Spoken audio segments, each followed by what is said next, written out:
Right before worship began this morning, Robbie Patterson, who read our Hebrew text this morning, reminded me of a story that was in the news yesterday about a man in Corpus Christi, Texas, who was gardening with his wife, and they came across a rattlesnake. He cut the head off the rattlesnake, but the snake bit him anyway. Snakes have been causing trouble for so long. Robbie asked me if I was preaching about the snake today, and I am not preaching about the snake today. Remember the Sabbath to keep it holy. It's number 4 on the list of our big 10 commandments, but true confession, for most of my life so far, it's the other 9 that have given me the most pause, not this one. Honestly, if I gave it any thought, I likely assume that this commandment has something to do with making sure that you get to church at least on a semi-regular basis.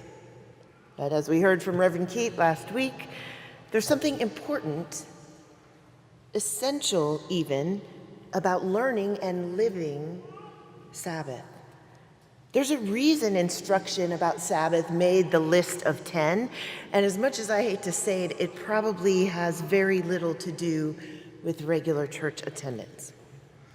In fact, we busy, overachieving people dismiss commandment number 4 at our own peril, God might tell us. Maybe that's why it made the top 10 list in the first place. And although it doesn't appear to be the most critical of the 10, it may in fact be one of the hardest commandments to follow. Remember the Sabbath to keep it holy is a directive to stop, to breathe, to watch and listen, and to imagine this world, your life, as it was intended to be at the beginning. When God first spun the universe into being, all the hopes and dreams that God had for us and for our communities were right there, tangible, back when all of this began. What would the world, this crazy, striving, broken world in which we live, begin to look like if we remembered what a whole, healed, complete life could look like? In America today, we define success in a way that makes Sabbath practice, stopping, resting, reflecting, a disappointment, if not a straight-out crime. You and I, we work too hard, we run too fast, we consume too much, we pack our lives so full that we don't even live them, displaying this arrogance that supposes our efforts are critically necessary for the world to keep turning. One of the terrible things about getting up in a pulpit every week to speak is you're speaking to issues that challenge the church and the world and yourself. As some of you know, I was recently gone for a family gathering celebrating my parents' 50th wedding anniversary. It was a group of 20 family members on a cruise to Alaska with 3,000 of our closest friends. That experience is fodder for so many sermons, but suffice it to say that my parents' grandchildren at this gathering ranged in age from 24 years to 9 months. Beautiful. However, the 9-month-old, cute as he could be, came on board with a terrible cold, which he graciously shared with many of the adults, including me. When I got home this week, I was sicker than I have been in a very long time. Greeting me when I got here was a friend who had come to stay in my guest room while she had some business in the city. And so Tuesday morning, she encountered me sitting miserably on the couch, contemplating my first day back, while I hacked and sneezed and unwrapped cough drops in steady succession. And as she prepared to head out, my friend said, "You are staying home from work today, right?" And I just looked at her like she was crazy. I've been gone for a whole week. There's so much to be done. And do you know that there's no internet on a cruise boat? My friend looked at me in disdain. Who do you think you are? Really? That important? Go to bed. So I finally did, and later as I was describing this experience to our church moderator, Brad Jones, he paused and he said in his lovely, wise way, "Amy, you really should take a day to do nothing more often." But how could the world ever survive without me? It turns out that it did. And that day of rest was exactly what I needed. And so, in full disclosure, I'm probably the least qualified person to be preaching on the concept of Sabbath, except to say, church, I struggle with this so much. I want, like so many of you, to achieve things, to make a difference in the world, to do a good job. And resting, Sabbath, it seems to contradict this American work ethic of perpetual striving. In fact, what we've been taught to do, work 7 days a week, be there for every meeting, answer every email, is a kind of arrogance that presumes that we are something other than wholly human. When we live our lives like that, we are in effect saying that we believe the world depends on us, that our worth comes from what we produce. But hear me say this. This was not the intention of our Creator. Our worth in God's eyes doesn't come from what we produce. It comes from who we were created to be. Precious children of God. Wayne Mueller says, a successful life has become a violent enterprise. We make war on our bodies, pushing them beyond our limits, war on our children, because we cannot find enough time to be with them when they're hurt or afraid and they need our company. War on our spirit, because we're too preoccupied to listen to the quiet voices that seek to nourish and refresh us. War on our communities, because we are so fearfully protecting what we have that we don't feel safe enough to be kind and generous. War on the earth, because we cannot take time to place our feet on the ground and allow it to feed us, to taste its blessings and to give thanks. Remember the Sabbath to keep it holy. As it turns out, this might be the hardest commandment of all. Each week during this series on Sabbath, we're considering this commandment and all of its ramifications for our lives, the many ways in which the directive to pause, to rest, to reflect, takes on different expressions in the rhythm of our living. Today we consider the way in which the practice of Sabbath impacts and is impacted by our relationships. And guiding our consideration this morning is a story, this familiar story from the 3rd chapter of Genesis. You'll recall that the first couple chapters of Genesis are layer upon layer of divine mystery, a Pandora's box full of issues like the nature of God, the nature of human beings, the value of snakes, questions and questions about who we are, who God is, and what specifically we're here for. In this narrative, a man, Adam, created out of the dust of the ground, and very specifically, the story says that God breathed life into the nostrils of this human creation. And at the end of this story we heard this morning, the second creation story in Genesis, God sees pretty quickly that this human being who is created in God's image does not seem to be flourishing on his own. It's clear to God that there's a fundamental need for community in this human creation, so God responds with the possibility for just that. Adam and Eve, each created and placed in an intricate web of interdependence on God, on the garden, on each other, and everything was going great in the Garden of Eden, God's beautiful creation, living and thriving and flourishing. But then, as we heard this morning, things just go downhill. Striving, achievement, possibility present themselves as temptations, and Adam and Eve turn their attention away from nurturing each other and the community that God has created, and toward the possibility of everything that they could master for themselves on their own, independent of God, and in competition, at odds with each other. And we see quickly what happens. Relationships with God, with the world around them, with each other become strained and broken. Adam and Eve forgot who they were created to be, and they forgot that they were fully human in the best sense of the word.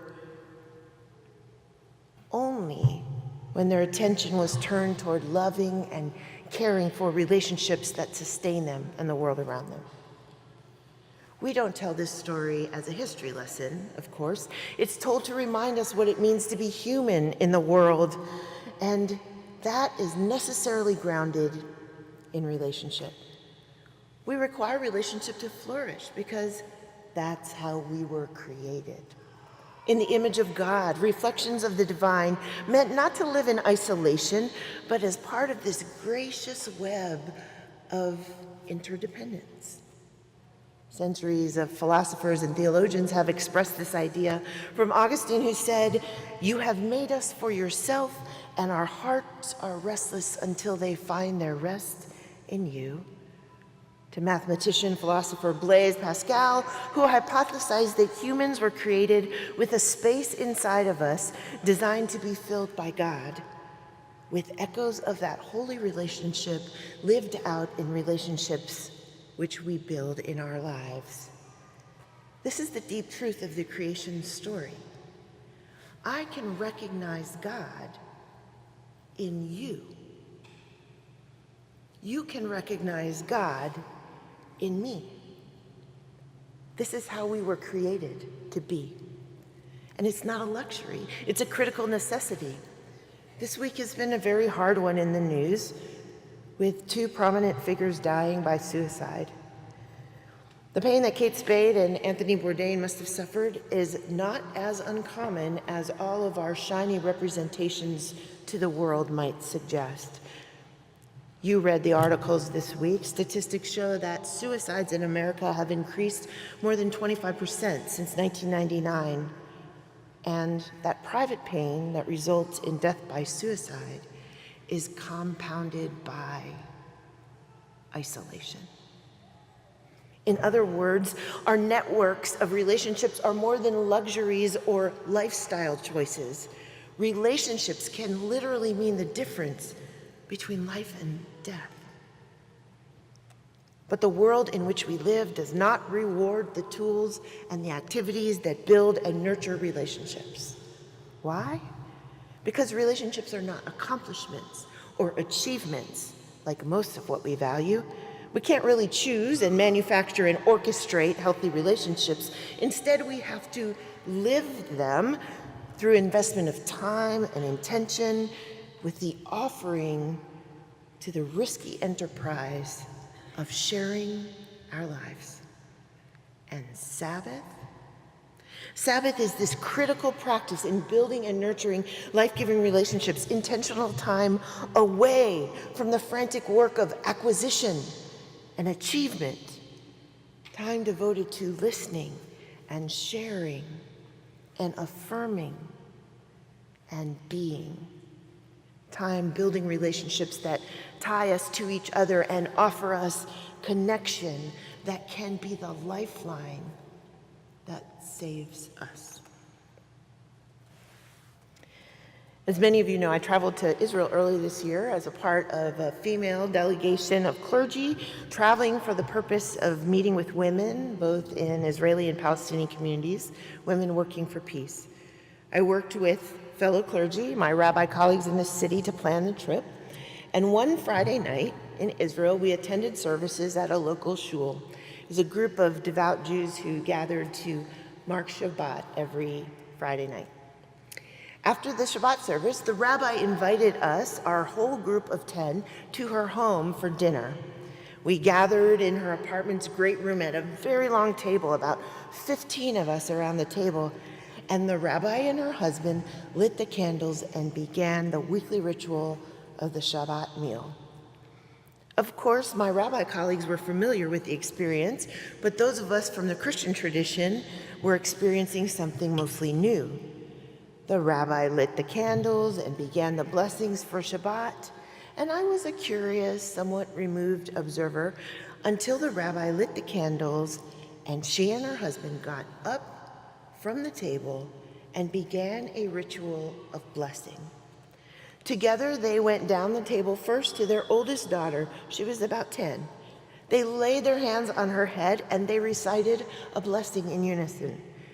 May God bless you and guide you. May God show favor to you and be gracious to you. May God show you kindness and grant you peace. And then each of them bent down and whispered just a few sentences of affirmation, some extra encouragement and love for this daughter especially. The rabbi and her husband did this for each one of their 3 children, and then they returned to their places at the table where they turned to each other and blessed each other.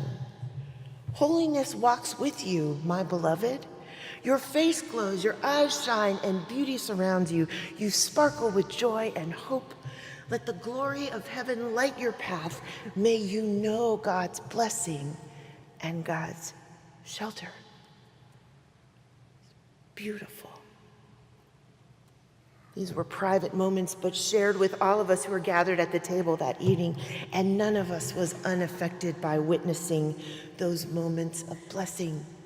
It was so jarring to realize that though this family engaged in this same ritual every single week, some of us were so deeply struck by the absence of that experience in our own regular lives. The experience of blessing and being blessed, especially in the relationships that mean so much to us. Sabbath helps us tend relationships, those critical pieces of being human that determine whether we flourish and blossom into our best expressions of humanity or whether we surrender to the tyranny of accomplishment, achievement, and success that keeps us so busy we forget who we were created to be. Remember the Sabbath and keep it holy,